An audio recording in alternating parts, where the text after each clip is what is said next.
So welcome everyone. Let's start. So today I thought we can maybe go over the 13 verses of the practice of Bodhisattva that we have done so far. There are 37 in total in this book so in general there are 37 verses of practice of a Bodhisattva, and the commentary that we are reading, the Heroic Heart, there also it's like a complete set. But since it has been a long time that we started, so I thought we can just go over the verses today and also listen to some teachings by Jetsunma, like short 4-5 minutes teachings, and if there are reflections then we can take. So before we start, let's take the opening aspiration. Just a moment.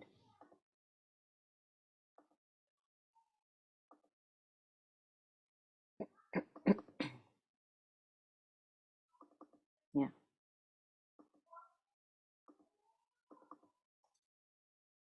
So if anyone would like to read the opening aspiration aloud, please go ahead. With boundless compassion and wisdom, I will work for the welfare of all. May we be free from hunger and discord and have joy and a world at peace.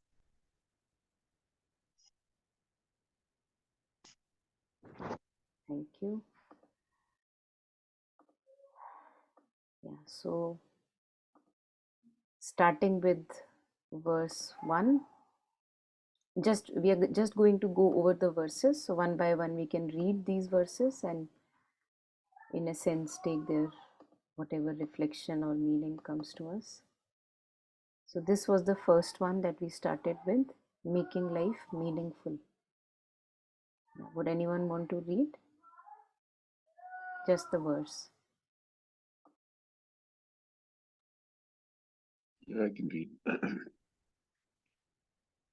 Making life meaningful. Now that I have this great ship, a precious human life, so hard to obtain, I must carry myself and others across the ocean of samsara. To that end, to listen, reflect, and meditate, day and night, without distraction, is the practice of a bodhisattva.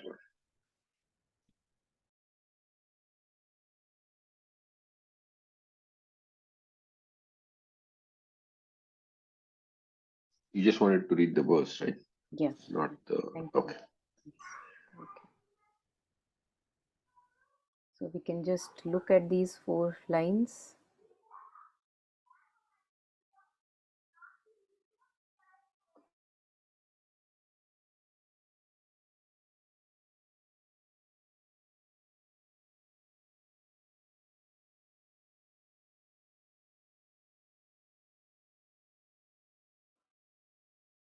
And again, reminding ourselves that samsara doesn't mean that we have to leave the worldly life, but the entangled relationships that we have and all the discords that we have, that is a reflection of samsara, not that this life is what we have to leave. So living a right kind of a life, living a divine life. And for that purpose, we have a discipline, we follow that discipline, whatever little discipline that we have, to that end, to listen, reflect, and meditate day and night without distraction. And again, no matter how many things may be wrong in our life, we still have a precious human life, and there are relatively many things which are at the moment okay, and we can start from there. So that was Could, verse 1. Yes. could one also think of it as attachments? Yes. Yeah. Okay. Yeah. Exactly.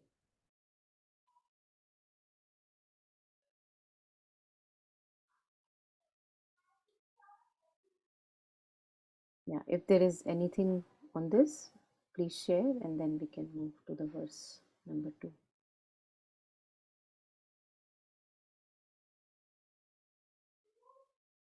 So again, we have to keep reminding because we have read, but since there is this curtain of ignorance in front and blindness comes back again and again, and forgetfulness is there, so we keep reminding, that's why we keep reading, we keep showing up for the sessions even when we may not actually want it. But I have felt that many times, that one may not want to follow the discipline, but one just without a second thought follows. So that has to be done because there is no other way. Otherwise, we all have just forgetfulness and we forget that we are here for a purpose. So this was verse number 1. We can move to verse 2 then, if not anything here.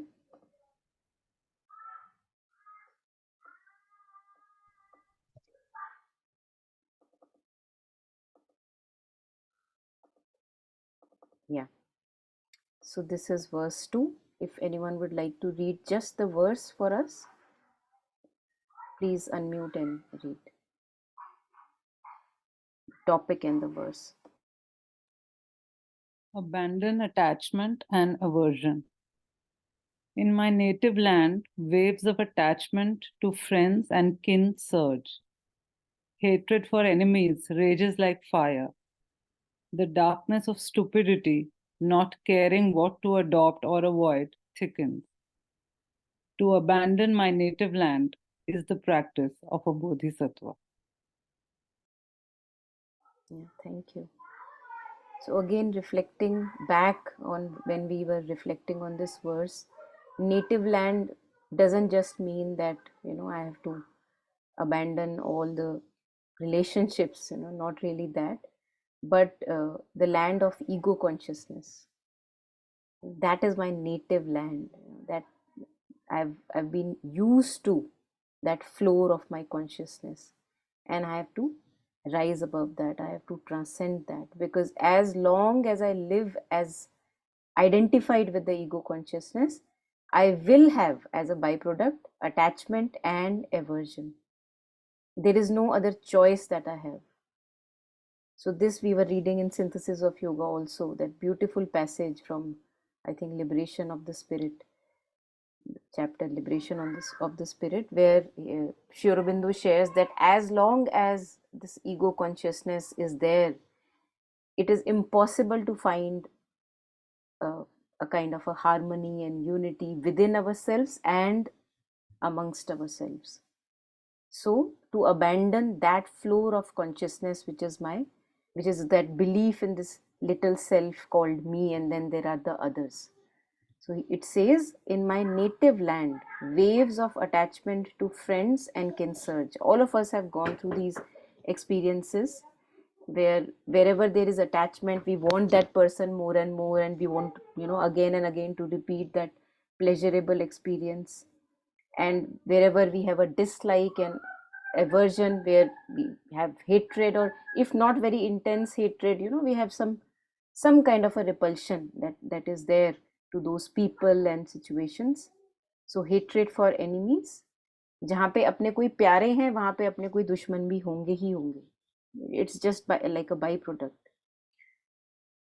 The darkness of stupidity, not caring what to adopt or avoid, thickens. It's like what the blindness that we were talking of, it's like a curtain that comes in our clarity of mind.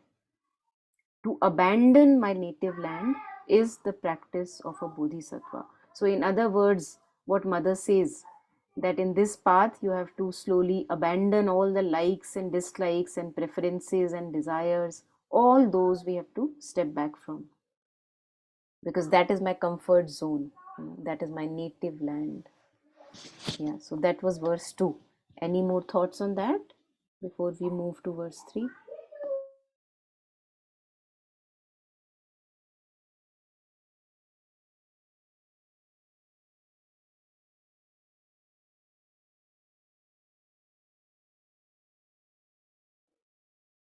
Okay, so keep sharing if there is anything. This was verse 2. We go to verse number 3.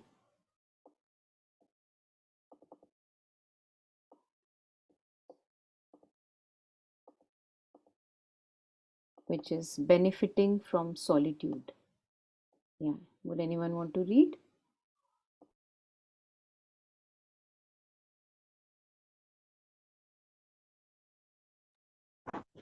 Benefiting from solitude. When unfavorable places are abandoned, disturbing emotions gradually fade. When there are no distractions, positive activities naturally increase. As awareness becomes clearer, confidence in the Dharma grows. To rely on solitude is the practice of a Bodhisattva. Yeah, thank you.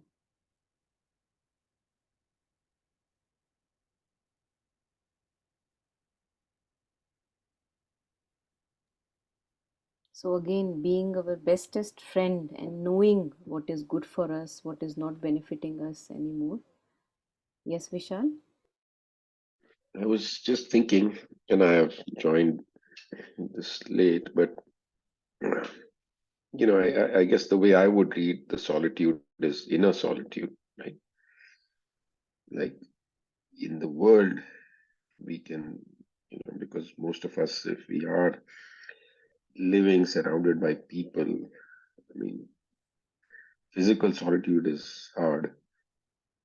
So, but at that time, that's how I would read it. Yeah, yeah. Yeah, that would come in the kind of explanation or whatever, there are several windows that can open once we read this verse. And we will see that at times in our lives, there are times, all of us know, there are times where, for example, a relationship is just becoming very toxic, or a person, no matter how hard you try, you're just unable to have harmony in a relationship, at a workplace, or wherever we are. And at times it helps us to physically separate ourselves from that situation or that person, so that we can let our wounds heal and have that centering within, which remaining in that situation at times becomes very, very impossible. So that also we have to allow ourselves, knowing that what Yes, you said, that again we have to come back to the world, and in those interactions we have to find more harmony, more peace. yes, yes, very true. Yeah, yeah. Also, something I just came to thought that it's like, I mean, as you just said, right? There are times when we do need to be alone, Yeah, also, yeah, but to be happy in that state, also, right? Like, I mean, I found this is something that is very interesting. Many people don't like to be alone; they mm, get very scared, you mm. know. And, but actually, there is a great joy. It's something one can, I think, slowly work on also. Yes, absolutely, absolutely. I think somewhere mother shares actually that the more we come in touch with our inner consciousness, true consciousness, the more we actually develop a very deep friendship with that solitude that you were talking of, that aloneness, which most of us, most ordinary in our consciousness, we cannot, like, we can't tolerate that aloneness. And that is why we marry. Most of the times we marry because we just can't tolerate being alone. We have children just because we can't tolerate being alone. Then we have pets, and most of the times our intentions before marriage or having children or living with community is just that we can't stand being alone. And that tells us that we can't stand our own company, and that is something we have to cultivate, because that is where something is as if waiting for us, but we don't allow ourselves to be in that place or state, because in the beginning it may just be too unbearable to be alone, because habitually we are not used to it. Habitually we are used to be scattered and interacting all the time. So that inner aloneness, that emptiness, that feeling of, we actually label it into loneliness. We can't stand being alone. So that is something which we have to develop a taste, and which actually develops when one grows in that inner consciousness, or one has a true friendship with oneself. When that friendship grows, then we develop this taste for being with ourselves. Whether we are in the crowd or outside the crowd, we are happy in our own company. As you said, that happiness, slowly it grows. Initially it may take some time, initially, because we live from that vital self. So initially we may even feel disappointed when we are alone.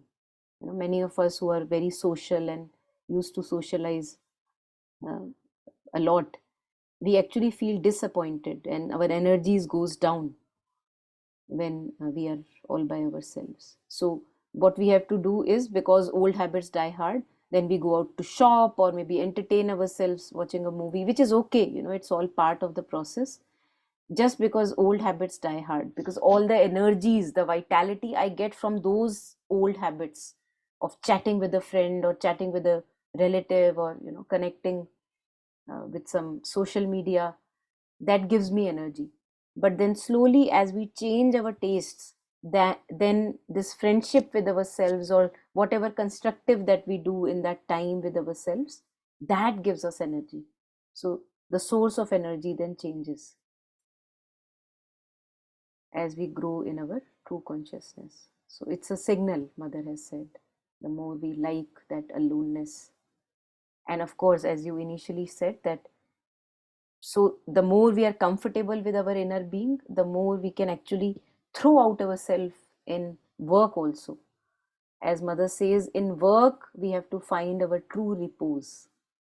So whatever little work that we do in our life, there also there is a repose. Not that I need to rest because I have worked a lot. Not like that. But everything takes time. So we all take time to be very patient with ourselves and give ourselves lots of time along with lots of discipline also. Yeah. Anything more on verse 3?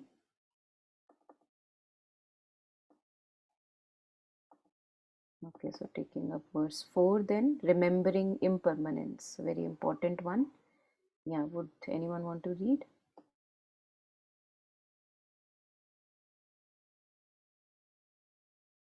Yeah, I can read. Remembering impermanence. Close friends who have been together, who have long been together, will separate. Wealth and possessions gained with much effort will be left behind. Consciousness, a guest, will leave the hotel of the body. To give up the concerns of this life is the practice of a bodhisattva. Yeah, thank you.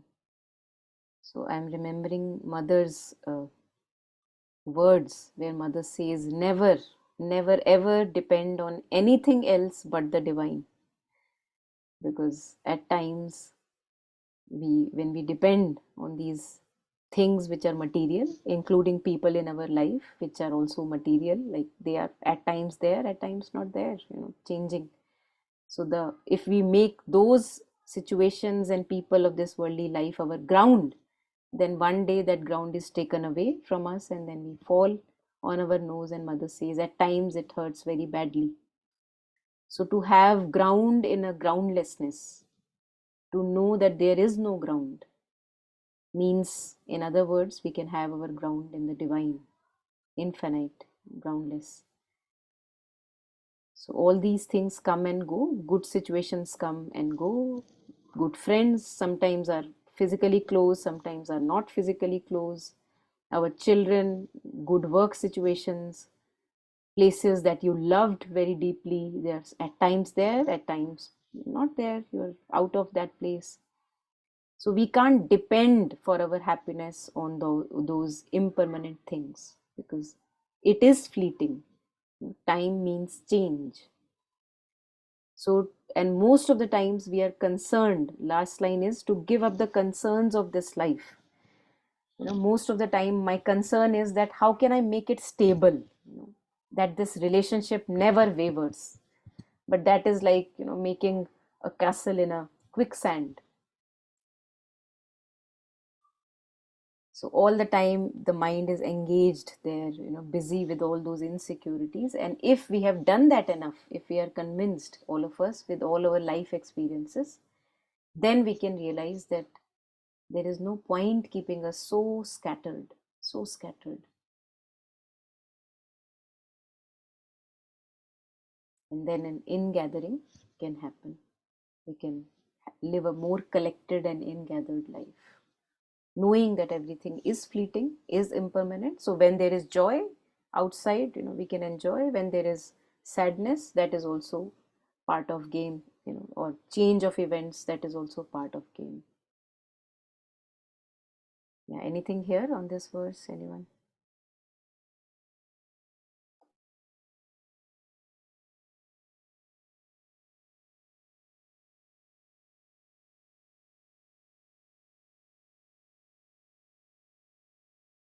All right, so this was verse number 4.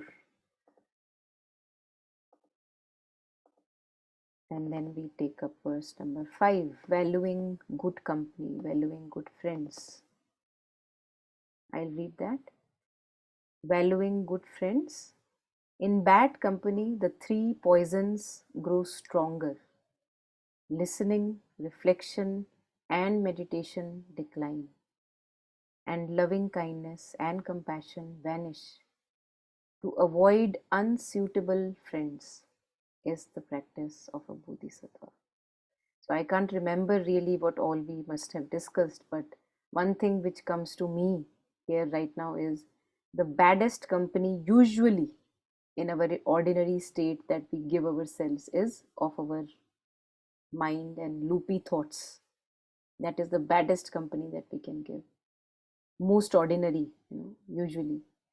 But when we begin to work on ourselves and we begin to change our thoughts and feelings and turn them to something positive, lofty, and higher and divine, then we have a good company. And all of that, whatever benefits us, it may be satsang, it may be selfless work for someone, it may be reading something, singing some good bhajans or songs or some nice mantras, whatever, that is good company. Words of Mother, words of Sri Aurobindo, words of Kabirji, all the masters, mystics have left so much of wealth behind. So that is a good company. And that is what we have to give ourselves. Otherwise, usually we have a very bad company here in the mind, because by default there is darkness. So we have to know that if we want to override that darkness, then we need a certain discipline, and to each his own. We can have our own disciplines. So in bad company, the 3 poisons, which in Buddhism are the root poison being ignorance, not knowing who we truly are, which gives rise to the other 2 poisons, attraction, running after some things, some people, situations, or name or fame, whatever, and aversion, dislike, repulsion, hatred.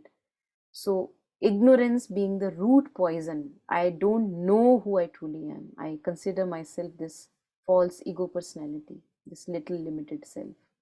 And that gives rise to attraction and aversion. So, in bad company, in those loopy thoughts, always oriented about me, and my family, and my enemies, and my friends, in bad company, the 3 poisons grow stronger. Listening, reflection, and meditation decline, because I'm so obsessed with my storylines, that I don't want to do all this listening. I don't resonate with that. In the beginning, many a times it can happen when we are too drenched in the ego thoughts, ego consciousness, then we don't want to listen to good words. If it has happened with you, I don't know, but it has happened with me. That at times we are so drenched in the story that I don't want to listen to good words. I just want to talk about that story. So listening, reflection, and meditation decline in bad company. Loving kindness and compassion vanish. So to avoid unsuitable friends is the practice of a Bodhisattva. So satsang, company of good words, of masters, of mystics, good thoughts, good feelings, good friends who can take us towards truth, who are also traveling towards truth. That is very much a part in our life, which is essential part, which is required. So valuing and being grateful for that good company. Anything here, anyone?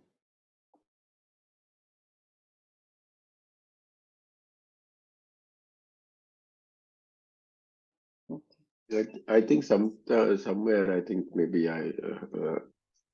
probably you wouldn't said it, I think, or somewhere we had discussed this, that the taste, for the taste to change takes a little time, but then you start realizing you don't enjoy these conversations, and that's also kind of very interesting. So, and not just conversation with people, but also like just like what is your food, right? Like that your daily, like we are always gathering information, whether it is from the internet or TV or whatever, and you realize like, well, you don't feel that same urge to maybe listen to some of the things that you maybe in the past used to like, right? But it takes time, as you said, right? That taste to change. Then you slowly see it's, oh, I don't enjoy this as much. It's kind of an interesting thing. It won't go with to zero because you still get attracted, right? I think the other day we were reading in Savitri, like the old pulls, right? That was very interesting. So it खींचता है, but then you feel that I'm not getting that much joy as I was getting before. What's going on? And then it's like takes time. But, Yeah, very true. Yes.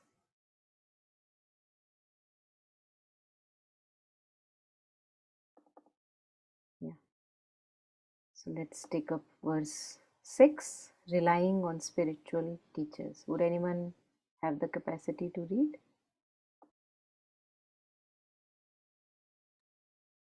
Relying on spiritual teachers. Through reliance on a true spiritual friend, one's faults will fade and good qualities will grow like a waxing moon. To consider him even more precious than one's own body is the practice of a bodhisattva.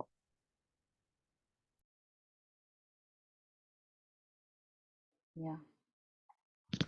So as Mother says that in self-giving, giving ourselves to the divine over, yeah, just offering the whole of ourselves to the divine or to a master or to a guru, that because as Kabir ji says, Guru Gobind dono khade, kake lagu paye, balihari Guru apne, Gobind diyo bataye. So a master, a guru who has shown us the path to the divine, who has made this precious life even more precious, because otherwise we just were wasting it. We don't know what to do with this life. So through reliance on a true spiritual friend, one's faults will fade. It will take us away from our limited ego personality, and it will lead to decrease of our whatever darkness and faults are there, and good qualities will grow like a waxing moon. To consider him even more precious than one's own body, is the practice of a bodhisattva. So again, this feeling of, I think, gratitude, which is one of those 12 qualities of the mother required on the path.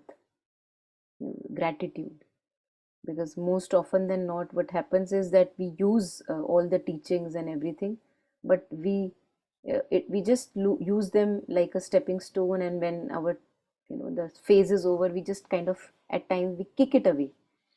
So we lack reverence, and not that whoever served or the books that served or the master that served, maybe nobody is craving for any appreciation from our side. It's just that we make our own heart very shrinky and suffocated by that ill will, or whatever, that lack of reverence that we have. So to offer ourselves to the divine and not bother about what will happen to me, because the master, the guru, the divine That is what has made our life precious. Otherwise, it's a wasted life. Yeah. Also, one of the things that just, I was thinking of, like, true spiritual friends are probably like the most precious. I mean, as you said, gurus, but even people we encounter. Because, I mean, if you think about it, uh, their wish for us is the greatest wish one can have, right? To really grow the aspiration, grow the consciousness. Most of the other relationships are not based on that truth. Uh, that is why even like, I've seen this. I'm sure all of us here see this as well, that the spiritual bonds are very deep. Right? We have our, center here, and I mean, even this, like this group now, we are coming together, or whatever spiritual communities we are part of.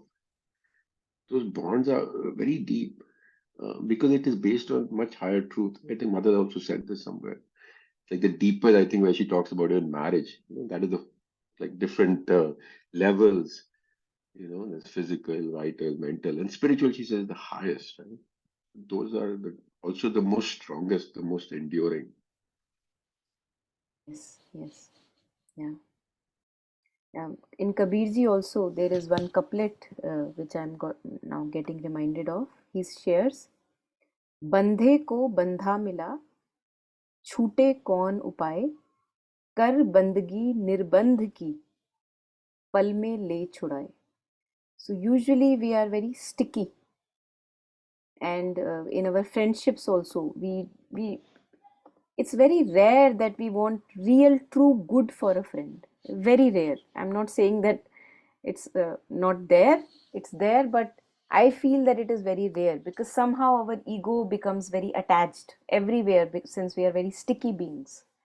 So the ego becomes attached, and you would not want the friend to go away. Now you would not want the friend to do this, do that. Kind of a possession comes in relationships. But in a spiritual relationship, if it is of a spiritual kind, there, since your path is straight, you are only heading towards truth and more truth, and you are wanting to more and more let go of your own stickiness. So you would not want the other person to stick to you because you somewhere know that that is not good for the person also, and neither for you. So where both of us are wanting just truth, like non-stickiness and non-stickiness, then it can be a very, as you said, long lasting, and irrespective of where one is and how often one is connecting with each other, even that becomes very secondary. One has a deep bond, and whenever there is a connection, that is a very helpful connection because both are just pinpointedly focused for more truth, more clarity, more light in life. And one would not want this for the other person, that there is a stickiness and we are always together, and because there can't be any freedom, and love means freedom. So in freedom we grow. So spiritual bonds can be, as you said, very valuable, are very valuable because they usually won't stick. If it's a true spiritual bond, then it would not want me to stick around, because sticking is never beneficial for anyone. So yeah.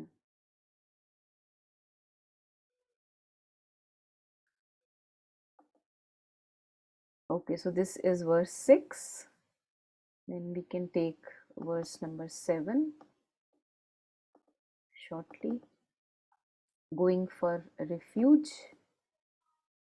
Whom can worldly gods protect, themselves imprisoned in samsara? To take refuge in the three jewels, who never fail those they protect, is the practice of a bodhisattva. So refuge in three jewels is Buddha, Dharma, and Sangha. So the divine and the company of scriptures, Dharma, anything that turns us towards our right path as a human being, company of those words, those people, and Sangha is, as you were discussing, the community that is co-traveling on the path, same path. So we have to take refuge there. And this again, not going into much detail, we had discussed a lot when these gods, we were talking of these gods, and Mother also talks about these gods of this worldly life and how they are also imprisoned actually in appreciation and get insulted and all of that we had discussed. Yeah. Anything here? Anyone?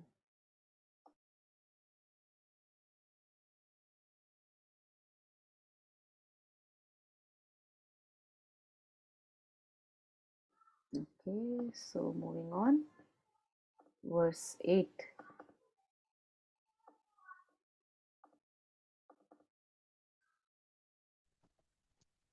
Yes, Ritu.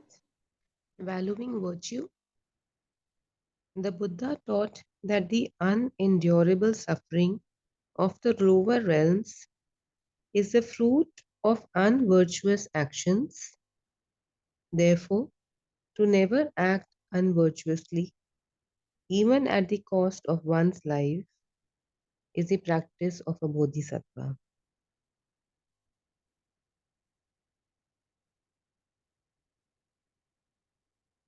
Yeah, thank you. So again, taking it in a different way, that whenever we have thoughts which are negative, ill will, loopy, harmful for us and others, we actually end up suffering our own self. We become very miserable. So that is a lower realm for us. The Buddha taught that the unendurable suffering of the lower realms is the fruit of unvirtuous actions, engaging in those negative, loopy thoughts and feelings which are full of this animosity, anger, frustration, annoyance, irritation about people and situations in our life. So that is my unvirtuous action. And what the result I get immediately is that I land up feeling very uneasy and miserable. I don't feel nice about myself, or the whole situation becomes very negative. Therefore, to never act unvirtuously. So whenever we are conscious of the thoughts and feelings in ourselves, and we notice that they are negative, loopy, full of ill will and hatred and otherness and meanness, we can become conscious and we can transmute those things. Think of the divine, think of good things, as Mother says that if we want to run our mind in some direction, let us run it in a positive direction. That all is well and Mother is looking after us. And although I may not know, but there is a larger plan and all the things are moving in that direction. So whatever resonates with us, we can continue thinking in that positive direction. So to be conscious of what we are thinking and not engaging in unvirtuous thoughts and actions and speech. Yeah, anything here?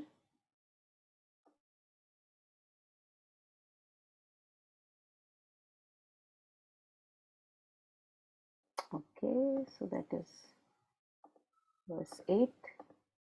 Verse 9, recognizing the truth of things. Anyone wants to read? I can read. Like dew on grass, the delights of the three worlds, by their very nature, evaporate in an instant.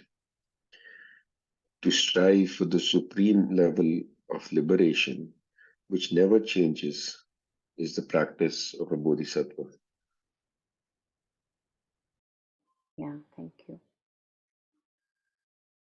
Yeah, so again, I can't remember what exactly we discussed, but it must have been a good discussion. But the delight of three worlds in the language of masters and mystics, these three worlds are these three planes of our consciousness: the thought plane, the feeling plane, and the bodily plane, sense perceptions. So, whatever pleasure that I get, whatever delight that I get through that is a fleeting delight. It is there, at times it is not there. So the delights of the three worlds is, it has come, so it will go also. It is very temporary, momentary, it evaporates in an instant. And to have that kind of a delight which never changes, that has to be my practice.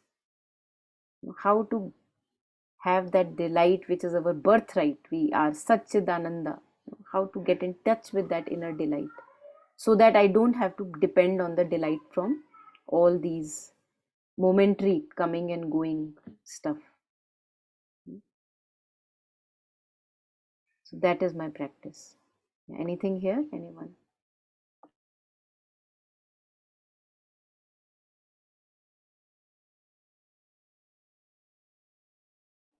Okay, so going further, verse 9, verse number 10, valuing others. So valuing others, if all the mothers who have loved me since beginningless time are suffering, what is the use of my own happiness? So, with the aim of liberating limitless sentient beings, to set my mind on enlightenment is the practice of a Bodhisattva. So, in this, we had read that every being that I meet has been my mother in some or the other life. That is what they believe in Buddhism, that we have had so many countless number of lives, that in some or the other life, whatever being I have in my life, in my relationships, people I meet on the way, they have been my mothers in some or the other life. And like how a mother nurtures a child, even not taking care of herself but taking care of the child, so how unconditionally a mother loves. So if all the mothers, all the beings who have loved me since beginningless time are suffering, what is the use of my own happiness? So with the aim of liberating limitless sentient beings, to set my mind on enlightenment is the practice of a bodhisattva. And we have an example of uh, very inspirational example in front of us, which is Jetsunma herself, where at, I think, in one of the talks or wherever, some books, she said that I realized that what benefit I can bring to people around me if I don't know my true center. So the first task that I have is to keep working on myself, so that I keep operating from a true center, so that I can be of benefit to all the people who are around me. So with that intention gives me motivation that I should be working on myself. I should maintain this connect with my true consciousness. Because if I'm not in connection with my true consciousness, I lead myself to harm and other people's to harm also. So to benefit others, I have to continue this inner work, which ultimately will lead to this self-realization or enlightenment. Anything here? Anyone?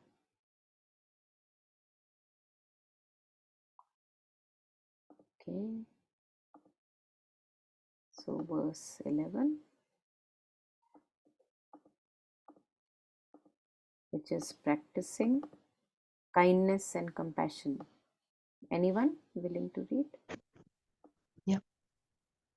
Practicing kindness and compassion, all suffering without exception arises from desiring happiness for oneself, while perfect Buddhahood is born from the thought of benefiting others. Therefore, to really exchange my own happiness for the suffering of others is the practice of a bodhisattva. Yeah, thank you. So I think this has been our practical experience for all of us, that whenever our thoughts are focused on me, my story, what happened with me, that person behaved with me, wanting happiness from the outside situations for our own little self, that makes us miserable. Really, that makes us miserable. So all suffering without exception arises from desiring happiness for oneself. While perfect Buddhahood is born from the thought of benefiting others. How can I benefit others? Therefore, to really exchange my own happiness for the suffering of others is the practice of a Bodhisattva. So this, in this verse we had read the practice of Tonglen, where when I get in touch with my own suffering, I realize that just like how I suffer right now, billions of beings are suffering right now. Now I understand their pain. Now I see their suffering. And in that we inhale their suffering, and we give out with an exhale light and freedom and compassion and peace and joy to each and every being on this planet and beyond. So that was, something where we had done, I think, in couple of sessions, the practice of Tonglen. Whenever we become conscious of something that is suffering in me, immediately I can actually use that suffering for a higher cause, for a deeper cause, which is, now I know how it feels to be in such a situation. Now I empathize with the pain that so many of us go through. So taking in all that suffering and giving out joy and peace and happiness to each one. Yeah, that was verse 11. Verse 12. Embracing adversity. Embracing adversity. If someone driven by great desire seizes all my wealth or induces others to do so, to dedicate to him or her my body, possessions, and past, present, and future merit, is the practice of a Bodhisattva. So usually we are miserable because we are just wanting this material happiness from the outside happenings or people or situations. And here it is like you are in touch with that inner fountain of delight, and now there is no, like, there is a renunciation, in true sense. Because you have abundance within, there can be renunciation outside. So you say that take more, take more, whatever you want to take, because whoever is asking from you or wanting to seize anything, it can be discussed at so many levels, how miserable that person would be that he is compelled to do that action. So to take in that misery and to give that person whatever brings that person contentment. So to dedicate to him or her my body, my possessions, past, present, future, is the practice of a Bodhisattva. So keeping nothing to ourselves, because one is already in touch with a deep contentment and happiness within, which of course grows in relative degrees as we grow in our progress. So that was 12. And the last that we had done was verse number 13.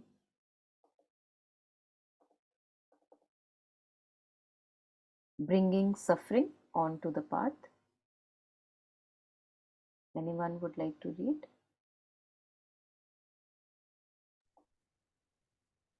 Bringing suffering onto the path. If in return for not the slightest wrong of mine, someone were to cut off even my very head, through the power of compassion to take all his negative actions upon myself, is the practice of a Bodhisattva. Yeah. So again, the verse sounds very intense, but in whatever daily matters that we feel that we have been wronged or insulted, rejected, whatever, and there also, no matter, it may be a very factual situation, what we are actually craving for is that this world should give me happiness. The situations and happenings of the world are responsible to give me happiness. So now we are taking the whole onus of happiness or contentment in our own hands, totally taking the power back to ourselves, knowing that things will keep on changing. People are suffering, we all are suffering whenever we are acting from our ego. Most of us, most of the time, are acting from the ego. So we are suffering. And now I see their suffering because I have myself suffered so much being in the ego consciousness. So that generates a lot of compassion. Through the power of compassion, to take all his negative actions upon myself is the practice of a bodhisattva. So that was verse 13 where we stopped last. And just before we take up last some teaching from Jetsunma, we can listen to that and then end the session and meditate later after the session over those words. If there are any thoughts, any questions, reflections, please share, and then we can play the teaching.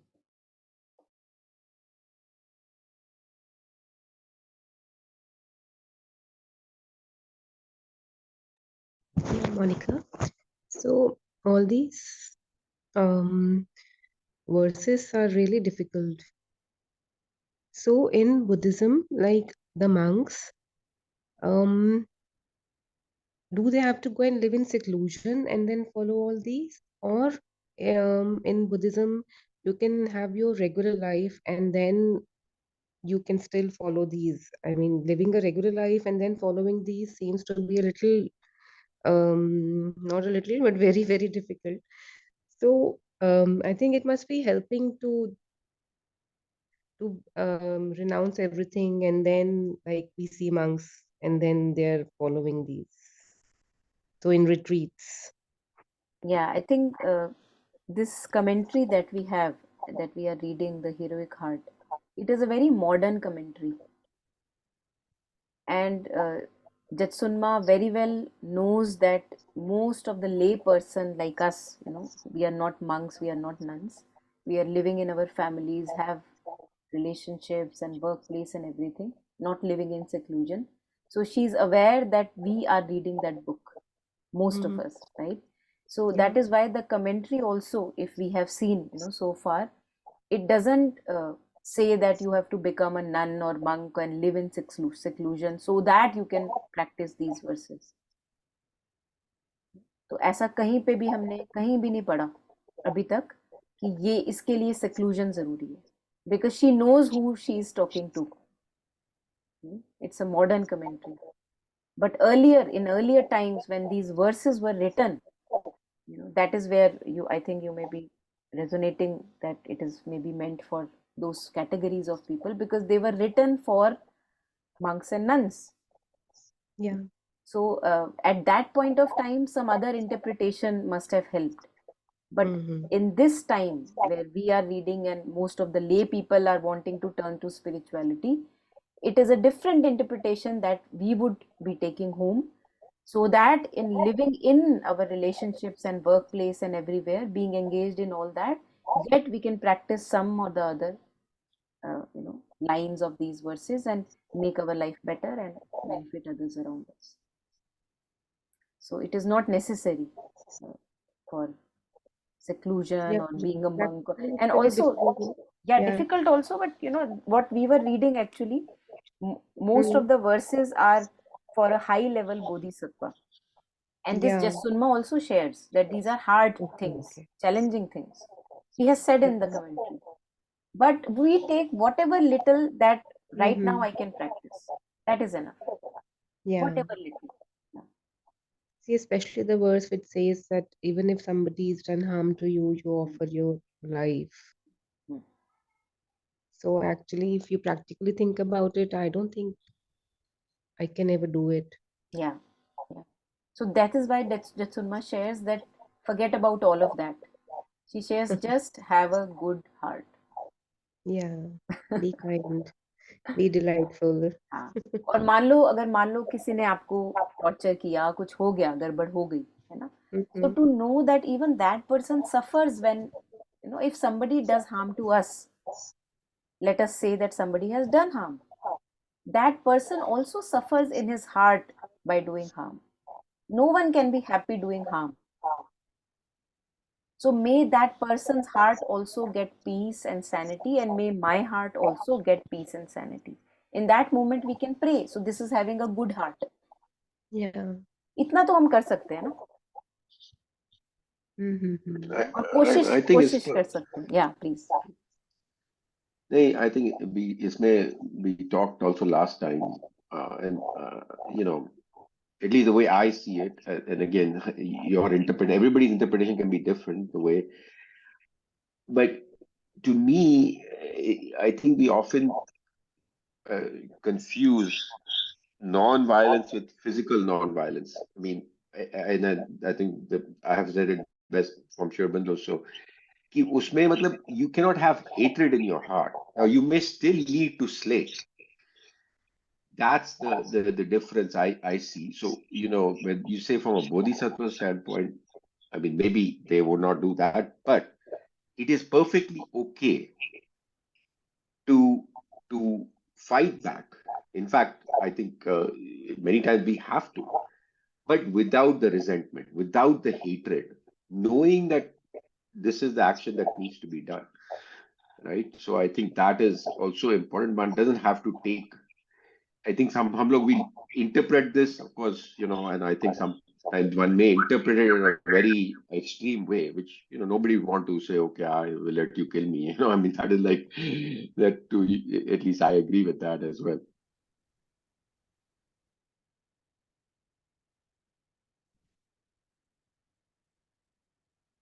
Yeah, so yeah, there are multi layers of interpretations, and all of us, wherever we are, whatever little we can take away home, for right now, my situation, my understanding, you know, my capacity, whatever little I can practice to turn some darkness to light, because that is our purpose as a human being. If I am not turning darkness to light, why am I a human being at all?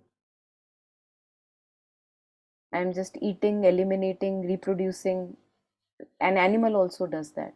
So mother says, in learning with the mother, uh, mother says, you know, that as a human being we have to change, we have to transmute darkness to light, all falsehood to truth, all suffering we have to transmute to bliss. So wherever we become conscious, it means we also have the power. अगर हमको एक काम दिया गया है तो हमारे पास power भी है. So whatever little sphere we can change, you know, that constant progress in our daily day-to-day life has to be there. And as mother shares, and we had discussed it earlier also, progress brings us joy. Whenever there is inner progress, we know that, you know, we were able to transcend something little. And mother even shares to that extent that whatever little we change in our being, we actually make a ripple in the collective consciousness. So if I am stepping back from a desire today, I may not be aware, but I am actually making a difference, so that other people are also encouraged. And these are, you know, these are so silent victories. Nobody has told anything to anyone, you know, but it is making a difference. So my stepping back from a desire, my overcoming pride, my overcoming vanity, that is creating ripples, so that it helps others also to do the same. So we don't know how much this helps. This little steps of victories in our own inner being.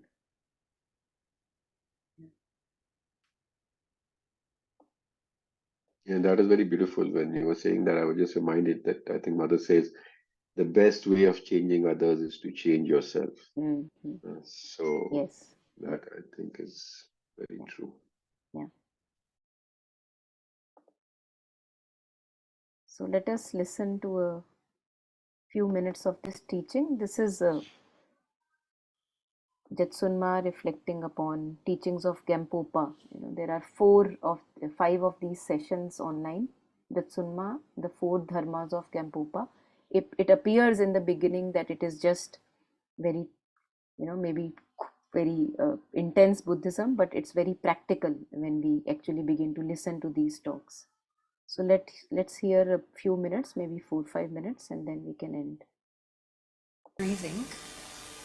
because breathing is something which is always with us. And also during the day, if we get agitated, if we get upset, if we get suddenly frazzled, we can just take a few deep breaths and be conscious of the breath going in and out, and it helps to calm the mind, bring us back into the present.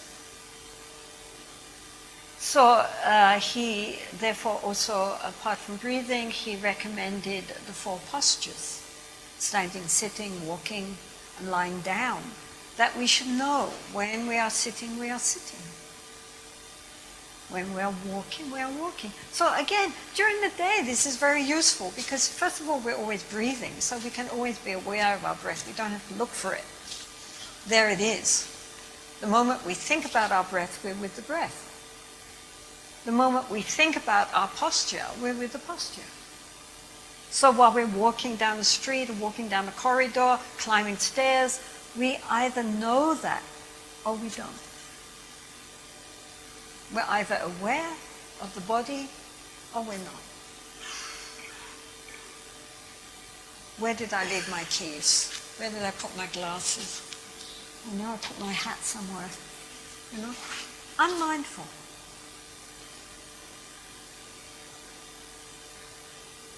So again, during the day, we can bring our awareness just to very simple things like the postures of the body. When we're sitting, to know we're sitting.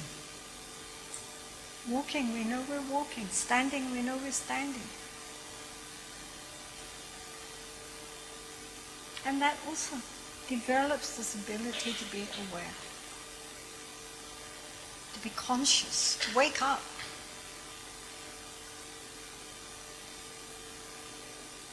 So, this is shamatha meditation. Shamatha meditation also means, I'm looking at the time, I don't want you to lose your mind.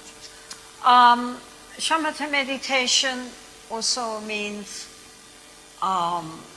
watching the thoughts. Normally, when we think, we are swept along by our thoughts. We are our thoughts. We are like, if you think of thought as a river, then we're completely submerged and we're swept along.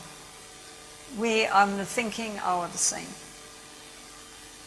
And so we go up and down, swept along by our feelings, our emotions, our ideas, our memories, our aspirations, our hopes, our fears, our whatever, just blah, blah, blah, blah, blah, blah, blah. So now, having honed the ability to be aware, then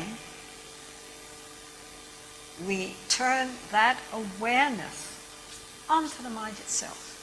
And it is compared to like someone sitting on the banks of the river, watching the river go past. Instead of being swept along by the river, we are now on the banks, watching the river, like watching television.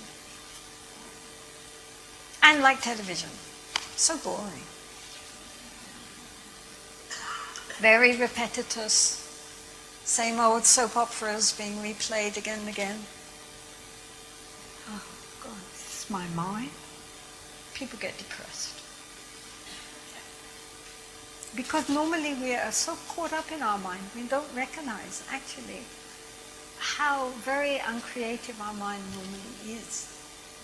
We programming the same old thing again and again and again, and just caught up in all our mental fixations. If we step out and we just observe them, then we can see that they're just moment to moment changing. I mean, you can't hold on to anything and say this is a good thought, because it's changed.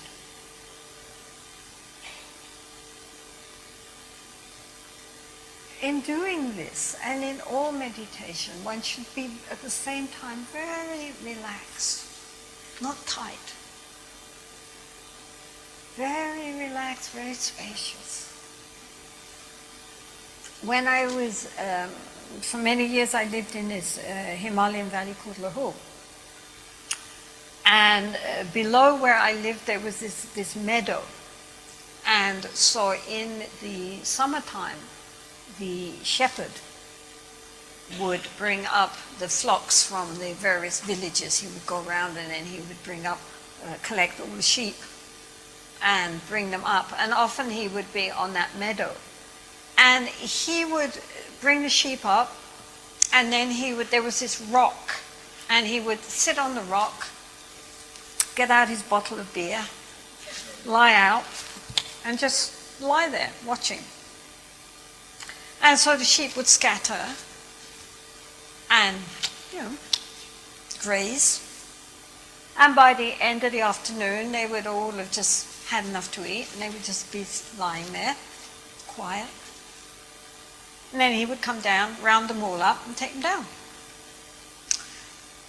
And then one time, obviously he was sick or something, he was indisposed, and this boy came up. And obviously he had been told that if he lost a single sheep, he would be, God knows what would happen to him. So he was very, very, very, very careful not to lose a single sheep. And so what he did was get all the sheep together in a big bunch. And he ran round and round and round. Every time a sheep tried to go off to eat something, back. And so he spent all day long just keeping the sheep together, these poor sheep. They had no chance to eat. They had no chance for anything. There's just a bunch of nervous sheep. And he was exhausted. And at the end of the day, he took them down because he hadn't lost any sheep. But the sheep were probably very hungry and not happy little sheep. And I thought, yeah, this is like meditation. Skillful, unskillful meditation. The unskillful is keeping everything very tight, got to concentrate, keep all the thoughts together, mustn't lose attention. Get back in there. And the skillful way was like the old shepherd who just lay back, let the sheep wander, but he was not asleep. He was watching those sheep. If a wolf came, we had wolves. If a wolf came, he would be down in a moment. But as long as nothing was threatening, the sheep were able to just wander off. If they tried to go down too near the precipice again, he would call them back. But in general, they just wandered around, did their grazing, and then of themselves they settled down. Then he rounded them up, took home, back happy sheep, happy shepherd. So this is the point. When we watch the mind or any kind of shamatha meditation, it's very important not to tense up and try to, we've got to be single-pointed and concentrated.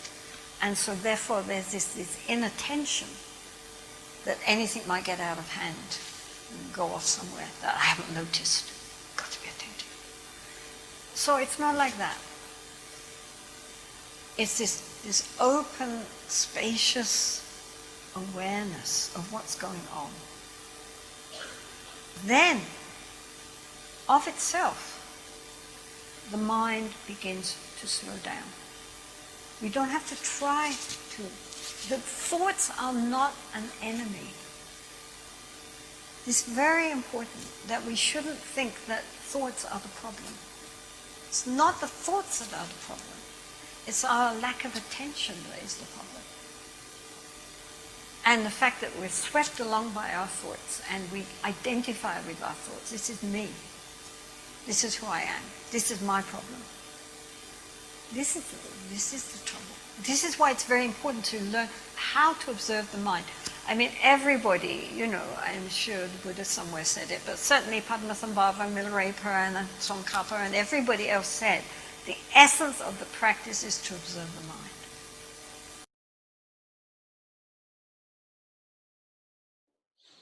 Okay, so I think we can stop here today, and those of us who may want to listen to the full teaching, it's available on YouTube, and you can have a look. So wishing everyone a happy day or night, and taking a moment of silence to share and dedicate all the merit, all the goodness to all innumerable sentient beings, near and far, all of us craving for a happiness that never goes away. May we all be truly well and truly, truly happy.